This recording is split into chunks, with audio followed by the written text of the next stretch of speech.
Hey everybody, it's Dr. Tassone again. It's live coming at you. Let's see, what time is it? It is Central Time, 5:54 on June 30th, Sunday. I've been gone for a couple weeks, so I haven't been posting as much as I would like to, but I'm here today to tell you about the number one hormone imbalance in women across the board, all age groups. And I can say that because I've sat with 50,000 women across the last 20 years. I have a quiz online at tassonemd.com/quiz, and probably 32,000 women have taken the quiz. And this goes along with my office visits. Most women that come into the office across all age groups in their 20s, 30s, 40s, 50s, 60s.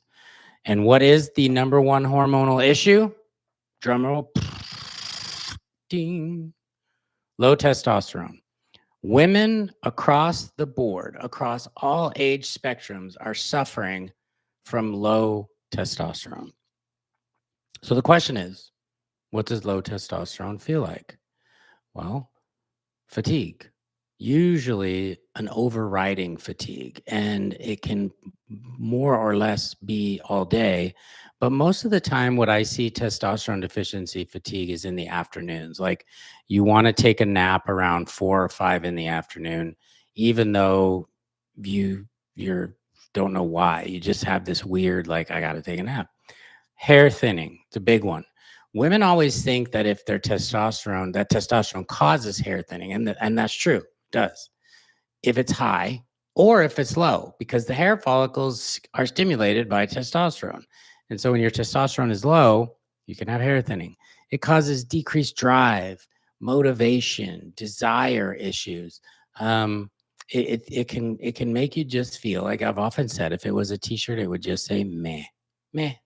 And the problem is, if you look at the FDA, there are currently absolutely zero FDA approved testosterone products on the market for women. There's probably 12 for men and there's zero for women. And the reason for that is the misogyny of the medical establishment. They don't think that women need testosterone, which is hilarious because you all have testosterone in your bodies most of your life. So I want to break it down by kind of age groups and kind of look at why testosterone can be low. And as always, if you want to drop some questions in the chat, go ahead. Share this, please, because I'd really love for as many women as possible to understand this because, like I said, across the age spectrum, most women suffer from this. So when you're in your 20s, early 30s to mid 30s, probably, what is the main reason for women to have low testosterone? Birth control pills, plain and simple. Birth control pills will raise a protein in your blood called sex hormone binding globulin. Sex hormone binding globulin will decrease your free testosterone. Now remember, because I've talked about this before too, there's two types of testosterone. There's total and there's free on the labs. Your total testosterone doesn't mean squat. What really matters is the free testosterone, because the free testosterone is what's active in your body. And the reason that the total and the free are differ is because of that protein called sex hormone binding globulin. So when you use a birth control pill, or if your estrogen is super high, women that have polycystic ovarian syndrome occasionally, but usually those women have high testosterone for different reasons. But birth control pills will lower testosterone. And I'm just going to kind of give a quick kind of down and dirty. In that 35 to 50 age group, usually it's a lot of things. It's not just one thing. Could be birth control pills again, lifestyle, exercise, diet, obesity, sleep, kids, all of these demands that women have on their bodies is why testosterone can be low. And hello, everybody, for saying hi. Hello to Mexico. Thanks. That's nice. I wish I was in Mexico right now. So low testosterone. I just went through all the symptoms. So then the question is, if there aren't any FDA approved medications that you can get at CVS or Walgreens, what are you supposed to do? The only way you can get it is to have it compounded. And Compounded testosterone is FDA approved. The testosterone that's in the compounded medication is FDA approved. So if you have a doctor that says compounded medications aren't FDA approved, they're full of crap. The medication is FDA approved. Let me say it again. The medication is FDA approved. The compounding is not FDA approved. It's a different thing altogether. That's that. So you can get testosterone, and you can get it through topical creams, sublingual tablets, oral capsules. I won't talk about injections and pellets because I think they are horrible. I think they hurt women all the time, and I'm just not even going to entertain them because I think they're malpractice. But you can get your testosterone levels up. Now, somebody just asked a question, what is the best way to get DHEA? Well, first of all, in the 50,000 women that I've seen, maybe 500 have had low DHEA, and they're usually older women, 60s and 70s. So let's say you have a low DHEA and you supplement with DHEA. You can do it, same thing. You can do creams, you can do sublingual tablets, you can do oral capsules, and you can get those from compounding pharmacies, or you can buy DHEA. I don't know why DHEA is over the counter, but you can buy DHEA at a health food store. The problem is most women take way too much. Most physicians, because I see this all the time in the groups that I'm in on Facebook, will give women 50 to 100 milligrams. That is high for a man. I would, if you're going to buy DHEA over the counter, I usually don't use more than 10 to 15 milligrams to start. The problem with DHEA as well is that it breaks down into estrogen and testosterone. The problem is you don't know where it's going to go. So let's say you have low DHEA and low testosterone. You take DHEA, but your testosterone doesn't go up, but your estrogen did. And it's because we can't really control which way it goes. So if you have low DHEA, I give you DHEA so that the number comes up. But if you just have low testosterone and your DHEA is normal, then I don't give DHEA. I only give it if the number is low. And it's an androgen, so it's like testosterone, it's a precursor, but unfortunately it can turn into estrogen. And so I don't like to give it because I just don't know which way to go. Unless you're low, then I will give it. So testosterone, let's say you come in, you get your labs drawn, you have low testosterone. Most women, so if you look at the free testosterone range normally is anywhere from 0 to 6.4. Now what's funny about that is that 0 is considered normal. I don't know how. I don't know why. Why would 0 be normal? It doesn't make any damn sense. But anyways, it's normal. But most women come in probably around 0.5 to 0.8, maybe 1.0, somewhere in there. So they're in the normal range. So your doctor's going to tell you, oh, testosterone's normal. Well, yeah, you're in the house, it's normal, but you're laying on the floor in the basement of normal, and that may not feel very good. You may have all the symptoms of low testosterone, and you have a testosterone level that's in the basement of normal. And your doctor tells you it's normal. So effectively, let's say it's 0.4. I could multiply that number 15 to 16 fold, and it would still be normal for a woman. 15 times I could multiply that. It would still be normal for a woman. But you might feel a hell of a lot better.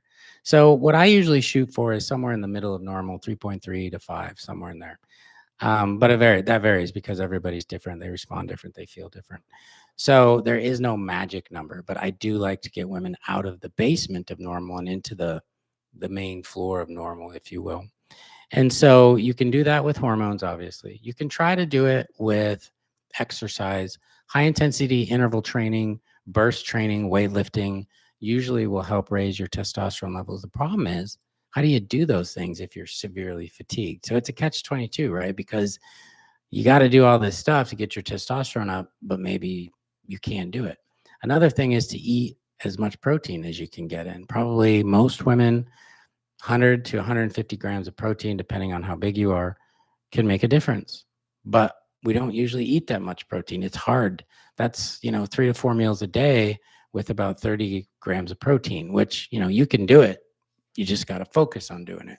And that can help. You can also supplement. The problem with a lot of the supplements that are out there, most of which I hate because they make a lot of promises that they don't deliver on. Things like Tribulus and Chrysin and horny goat weed, I know it's a horrible name, are supposedly supposed to, they don't work. Um, you might want to consider Feminescence, which is a maca product that I really like. That can help sometimes. But realistically, you're not going to get your testosterone level up if you don't use testosterone. And so I usually start with creams and then I'll go to sublinguals and capsules. The great thing about testosterone, and I have this argument with pharmacists all the time, they're like, oh, you shouldn't use testosterone orally because it goes through the liver. And that's totally wrong, because it's actually absorbed lymphatically, not through the GI tract vascular system. And that makes a difference, because there was a testosterone product on the market called methyl testosterone. It was in a product called Estratest, and I think it's still available. Methylated testosterone is different than bioidentical testosterone cypionate. So you don't want to use methyl testosterone. Methyl will go through the liver and it's bad on your liver. So I'm going to kind of wrap this one up real quick. If you have some questions, throw them in there. Remember, shameless plug, I'll admit it, head over to the Hormone Balance Bible, because I talk about the archetype of the nun, which is the archetype for low testosterone. And in there, I have the Shines protocol to help you fix that, which talks about spiritual practices, hormonal modulation, infoceuticals, like the energetic aspect of things, if that's what you're into, nutrition to get your testosterone up, exercise, and then proper supplementation, because there are a couple things like zinc and some other things in there that you can do. So head on over to Amazon, get the book, the Hormone Balance Bible. It's like 50% off right now. I think it's $14. It's 500 pages. It's a great reference. Yes, I'm biased, I know. But I'm telling you right now, I'm not getting rich off of selling the book. I just think it's a great reference, and it was a labor of love. So call me, oh, sister. No, you said, Liz, that you were a cougar. You can't be a nun and be a cougar at the same time. Just that's contradictory. And I thought we fixed that, but oh well. Liz told me in another live that she was a cougar, so I thought we fixed the problem. You got the book. Oh, thank you so much. So if you're having any of those issues, hair thinning, fatigue, especially in the afternoons, decreased drive, desire, motivation, decreased sex drive. Now, oh, that's one more thing I want to talk about. Decreased sex drive, because I had somebody arguing with me on this. It's not just testosterone based. I can make your testosterone higher than your male partner's. It's not going to make you want to have sex with him per se. You may want to rip his face off, but it may not make you want to have sex with him. Now, if you are not having sexual desire because you are fatigued and you don't feel good, then that will help. The problem is that I say that sex drive is from the neck up, because if you're tired, if you're busy, if the kids are nagging you, if you are in a bad relationship, you're probably not going to be interested in sex, because women, unlike men who can wake up with an erection, it's more of a process. And so testosterone is one piece of that, but it's not the biggest piece for sure. So any other questions? No.